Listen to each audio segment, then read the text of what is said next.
Assalamualaikum warahmatullahi wabarakatuh. Salam sejahtera bagi kita semua. Selamat siang pada Bapak dosen dan teman-teman sekalian. Perkenalkan kami dari kelompok 1. Pada kesempatan kali ini kami akan mempresentasikan hasil critical book report kami sebagai pemenuhan tugas Pancasila. Kami mengambil judul Pancasila dalam Arus Sejarah Bangsa Indonesia dan Piramida Pancasila dengan dosen Bapak Dedi Andriansa, SPD MSI. Kelompok 1 beranggotakan Egi Meleboro Sembiring, Parsagita Wijaya, Tarisa Humero, Mas Dalina Sution, dan Saptari Grace Yalagan. Nah, untuk itu kami mengambil satu buah buku dan satu buah jurnal dengan judul buku Pendidikan Pancasila dan Kewarganegaraan, penulis Ahmad Sudipto dan kawan-kawan, penerbitnya Program Studi Pendidikan Guru Madrasah Ibtidaiyah, Fakultas Tarbiyah Institut Agama Islam Al-Falah As-Sunniyah. Tahun terbitnya 2020 Februari. Urutan cetak, cetakan pertama tebal buku 114 halaman lebih. Dan satu buah jurnal dengan judul Problematika dalam mewujudkan Pancasila sebagai ideologi yang bernilai substantif dengan penulis Aditya Nurrahmani dan Muhammad Robi Rismansyah. Penerbitnya Pajajaran Review tahun terbit 2018. Langsung saja kita masuk ke bagian inti penjelasan. Untuk pengertian Pancasila akan dijelaskan oleh Saudari Tarisa. Kepada Saudari Tarisa dipersilakan. Terima kasih kepada moderator. Baiklah, selanjutnya saya akan menjelaskan mengenai pengertian Pancasila. Secara etimologi, istilah Pancasila berasal dari bahasa Sanskerta yaitu panca, artinya 5, dan sila yang dapat memiliki 2 arti. Arti sila yang pertama itu dapat berupa aturan tingkah laku yang dipandang baik atau normal ataupun penting.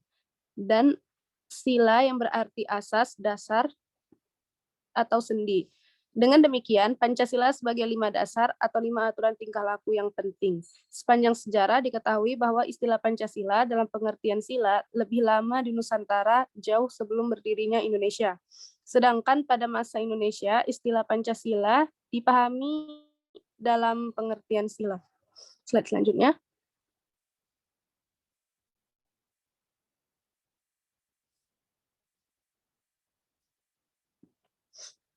Baiklah, selanjutnya yaitu ada Pancasila pada zaman prasejarah. Yang pertama ada zaman Paleolitikum atau zaman batu tua, kemudian ada zaman Mesolitikum atau zaman batu pertengahan, dan yang ketiga ada zaman Megalitikum atau zaman batu besar. Pada zaman-zaman tersebut, manusia telah mampu memenuhi kebutuhan hidupnya dengan hidup bersama-sama dengan manusia-manusia lainnya.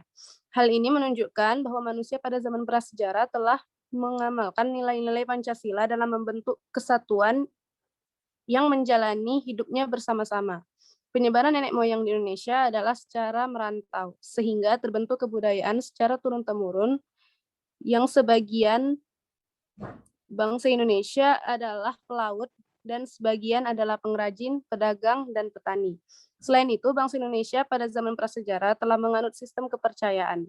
Dengan demikian, zaman prasejarah Indonesia dapat dikatakan telah memberikan andil dalam mengembangkan nilai-nilai Pancasila. Selanjutnya, saya serahkan kepada moderator. Oke, terima kasih kepada Tarisa yang telah menjelaskan pengertian Pancasila dan Pancasila pada masa zaman prasejarah. Berikutnya, saya akan menjelaskan Pancasila di masa kerajaan.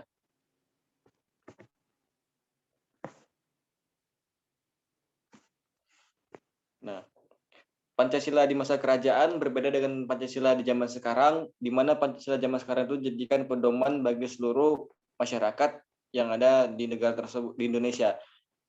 Jadi, di sejak zaman kerajaan Majapahit itu sudah ada Pancasila sekitar 1400 tahun yang lalu. Kerajaan Majapahit ini kerajaan yang bercorak Hindu-Buddha. Secara itu, pada masa itu banyak karangan karya-karya terkenal, namun ada 2 karya yang terkenal yaitu Kitab Negara Kertagama karangan Empu Prapanca dan Negara Sutasoma yang dikawi oleh Empu Tatular. Jadi dalam kitab tersebut dijelaskan adanya Pancasila. Di dalam Kitab Negara Kertagama itu ada istilah Yakna Gekwani Pancasila Kertasakar. Artinya raja wajib menjalankan dengan setia kelima pantangan Begitu pula upacara-upacara ibadah dan penobatan. Sementara dalam kitab Sutasoma terdapat istilah Pancasila Rama, artinya 5 dasar tingkah laku. Dan sedangkan ada satu lagi yang Pancasilanya, yang Pancasila artinya itu sendi.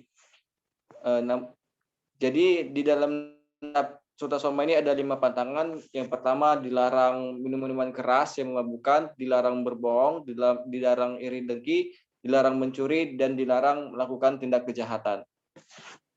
Berikutnya, di Kerajaan Sriwijaya, pada abad ke-7 muncul Kerajaan Sriwijaya di bawah kekuasaan Syailendran.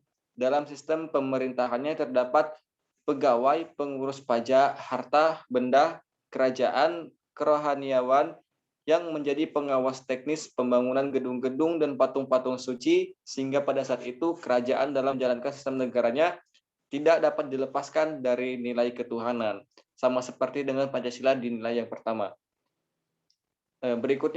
Materi berikutnya, Pancasila Zaman Kebangkitan Nasional akan dijelaskan oleh Saudari Mas Dalini. Kepada Mas Dalini dipersilakan untuk.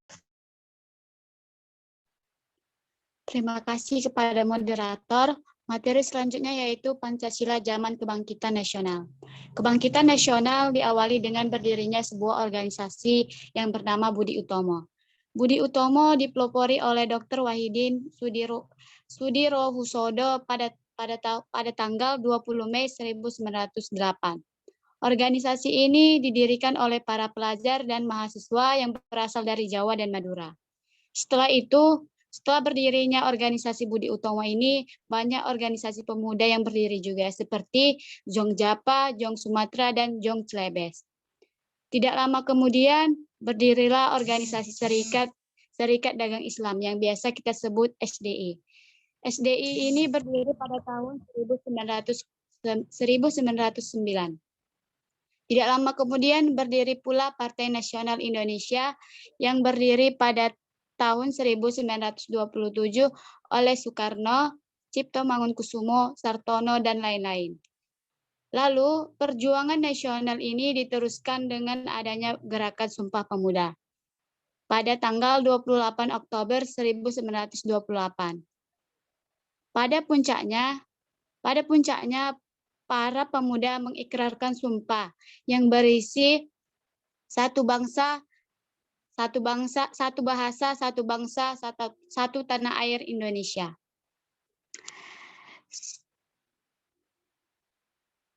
Sebelum Sumpah Pemuda tersebut, Sartono Kartodirjo pada tahun 1925, tokoh penghimpunan Indonesia telah mengeluarkan manifesto politik yang mendeklarasikan ideologi nasional yang mendasar, yaitu yang pertama, rakyat Indonesia sewajarnya diperintahkan oleh pemerintahan yang dipilih oleh mereka sendiri. Yang kedua, dalam memperjuangkan pemerintahan sendiri tidak diperlukan bantuan dari pihak manapun. Yang ketiga, tanpa persatuan yang kokoh dari berbagai unsur rakyat, maka tujuan perjuangan itu dicapai. Jadi kesimpulannya, Pancasila Zaman Kebangkitan Nasional ini memiliki tujuan yang satu, yaitu Indonesia Merdeka. Selanjutnya saya serahkan kepada moderator. Terima kasih.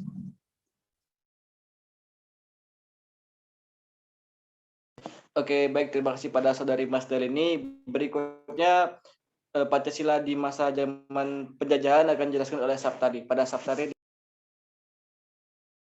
Terima kasih kepada moderator. Pancasila zaman penjajahan Jepang dan dua rumusan.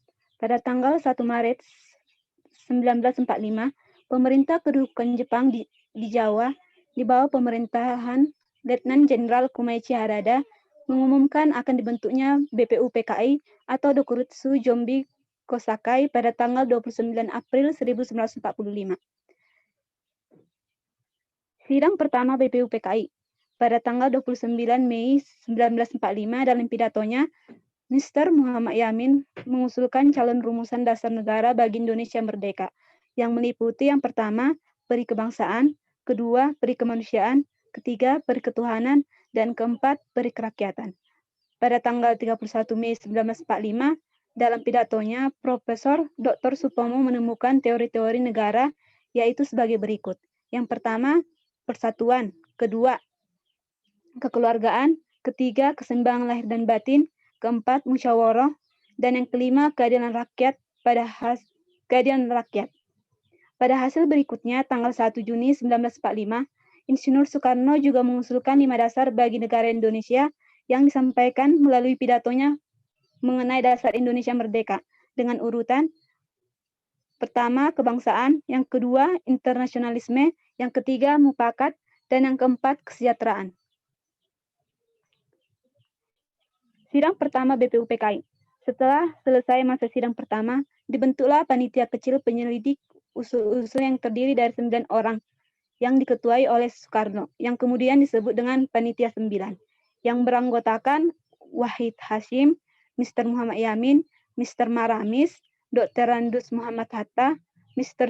Subarjo, Kiai Abdul Qajar Mujaikir, Abi Kusno Cokroesjoso, Haji Agus Salim. Pada tanggal 22 Juni 1945, Panitia 9 berhasil merumuskan Pancasila dalam pembukaan rancangan Undang-Undang Dasar 1945. Namun pada tanggal 18 Agustus 1945, pada sidang Panitia Persiapan Kemerdekaan Indonesia atau PPKI, rumusan tersebut diubah atas usul Wakil Ketua PPKI, Dr. Randus Muhammad Hatta, adalah dengan menghilangkan kalimat dengan menjalankan syariat Islam bagi para pemeluknya. Slide selanjutnya, Ras.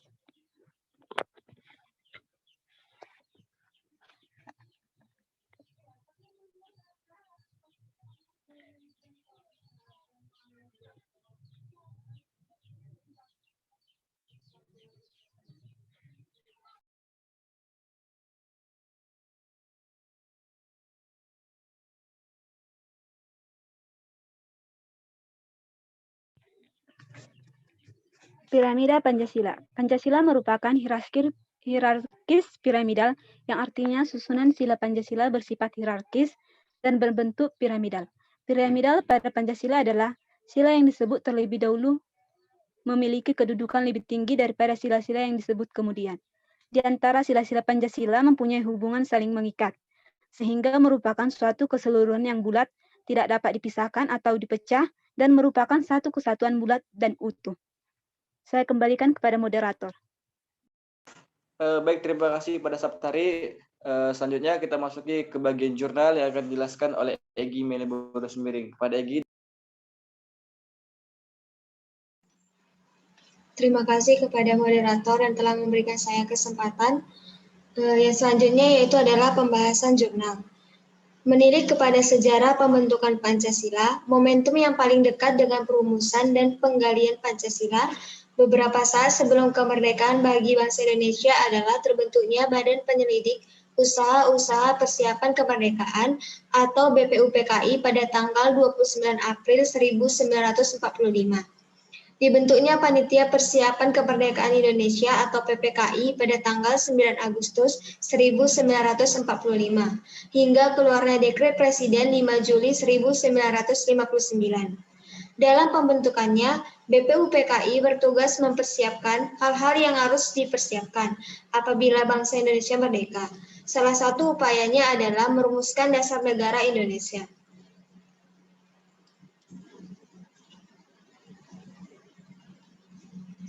Selanjutnya, usaha untuk menjadikan Pancasila sebagai ideologi yang substansif dipandang oleh para ahli dapat dilakukan dengan dua cara, yaitu diformalkan dalam tata hukum nasional atau dengan dibuatnya pedoman Pancasila.